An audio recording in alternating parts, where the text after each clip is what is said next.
तो ये कहानी आपके लिए है। ये कहानी है माया की, जिसने अपनी सोच बदलकर अपनी काबिलियत को पहचाना। स्थिर सोच को पहचानना और चुनौती देना। बचपन से ही माया को लगता था कि लोग या तो किसी चीज में स्वाभाविक रूप से अच्छे होते हैं या फिर नहीं। इस सोच ने उसे कभी भी कुछ नया आजमाने से रोक दिया था। उसे डर था कि अगर वह असफल हुई तो यह साबित हो जाएगा कि वह काफी अच्छी नहीं है। एक दिन ऑफिस में उसके मैनेजर ने उसे एक महत्वपूर्ण प्रेजेंटेशन देने को कहा। माया घबरा गई। मैं तो पब्लिक स्पीकिंग में बहुत खराब हूं, उसने सोचा। अगर मैं फेल हो गई तो सब हंसेंगे। वह इसे किसी और को सौंपने वाली थी, लेकिन फिर रुकी। क्या सच में वह कभी अच्छा नहीं बन सकती थी, या उसने कभी इस पर मेहनत ही नहीं की थी? उसने अपनी सोच पर सवाल उठाया, क्या होगा अगर मैं सच में बेहतर हो सकती हूं? उसने तय किया कि इस बार वह अपने डर को चुनौती देगी। दूसरा कदम, चुनौतियों को अपनाना और असफलता को शिक्षक मानना। भागने के बजाय माया ने इस चुनौती को अपनाने का फैसला किया। उसने आईने के सामने प्रैक्टिस की, खुद को रिकॉर्ड करके अपनी गलतियां देखी और एक दोस्त से फीडबैक लिया। शुरुआत में वह कई गलतियां कर रही थी, लेकिन इस बार उसने खुद को कोसने के बजाय सोचा, हर महान वक्ता कभी न कभी शुरुआत करने वाला ही था। हर गलती मुझे कुछ सिखा रही है। हर बार जब उसने कोशिश की, वह थोड़ी और आत्मविश्वासी महसूस करने लगी। असफलता अब डराने वाली नहीं थी, वह सीखने का एक जरिया बन गई थी। तीसरा कदम, मैं नहीं कर सकती को मैं सीख सकती हूं में बदलना। जैसे जैसे प्रेजेंटेशन का दिन करीब आया, घबराहट फिर लौट आई। मैं इसे नहीं कर सकती, मैं सब गड़बड़ कर दूंगी, उसने सोचा।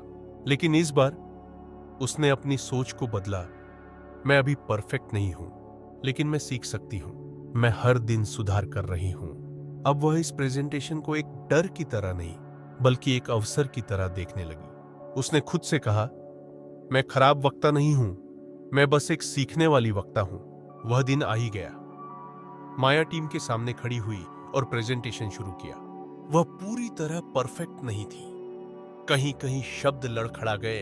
एक बार उसने अपनी जगह भी खो दी, लेकिन इस बार उसने हार मानने के बजाय खुद को संभाल कर आगे बढ़ाया। बाद में उसने खुद से यह नहीं पूछा क्या मैं परफेक्ट थी, बल्कि यह पूछा मैंने इससे क्या सीखा।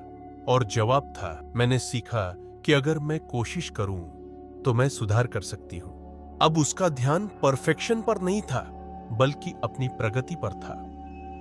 पांचवां कदम, खुद को एक विकासशील माहौल में रखना। अब माया को एहसास हुआ कि उसकी सोच ही उसकी सबसे बड़ी बाधा थी। उसने खुद को ऐसे लोगों से घेरना शुरू किया जो विकास में विश्वास रखते थे। उसने एक लोकल स्पीकिंग क्लब ज्वाइन किया, जहां वह और लोग भी आत्मविश्वास बढ़ाने पर काम कर रहे थे। उसने टेड टॉक सुने, आत्मविश्वास पर किताबें पढ़ी और उन लोगों की कहानियां जानी जिन्होंने अपने डर पर काबू पाया था। जितना उसने खुद को इस विकासशील मानसिकता से घेरा, माया को अब पब्लिक स्पीकिंग से डर नहीं लगता था। वह अब भी परफेक्ट नहीं थी, लेकिन वह हर दिन बेहतर हो रही थी। और पहली बार उसे एहसास हुआ, सफलता जन्मजात प्रतिभा से नहीं आती, बल्कि इस विश्वास से आती है कि हम सीख सकते हैं और खुद को बेहतर बना सकते हैं। एक विकासशील सोच का मतलब यह नहीं कि आप कभी संघर्ष नहीं करेंगे, बल्कि इसका मतलब है कि आप संघर्षों को बाधा नहीं, बल्कि आगे बढ़ने की सीढ़ी बनाएंगे। जब आप खुद की सीखने और सुधारने की क्षमता पर भरोसा करने लगते हैं, तो कुछ भी असंभव नहीं रहता।